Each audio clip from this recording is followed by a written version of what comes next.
يا حجازي، عايز تقلب الناس على بعضها ولا ايه؟ يا استاذ يوسف بكر كتير بينقض اوضاع في البلد، القياده لازم تلتفت لها بتصحيحها. امال احنا دورنا ايه بقى؟ دورك تنقد زي ما انت عايز يا حجازي، بس بلاش تهدم. ومين الناس اللي انت بتتكلم عليهم دول؟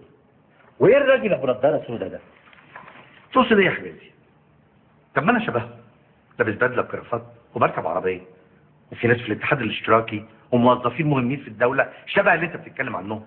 حضرتك عارف ان ما صوتش حضرتك، في ناس استفادت من الثوره وعملت نفسها طبقه، الطبقه دي انا شايف. كفايه بقى الكلام عن الطبقيه وخطر على الثوره والكلام بتاع الشيوعيين ده يا حجازي. اسمع يا حجازي، الرئيس عبد الناصر سايبكم عشان تساعدوه، مش عشان تقرفوا الكلام زي الممارسه. انا اشتراكي يا استاذ يوسف مش شيوعي، مؤمن بعبد الناصر والثوره، لكن لو الثوره هتاكل اولادها يبقى مفيش اي امل او مستقبل في البلد دي. على اذنك. اسمع يا حجازي، حجازي انا تعبان، كلنا تعبانين، والرئيس ذات نفسه زعلان.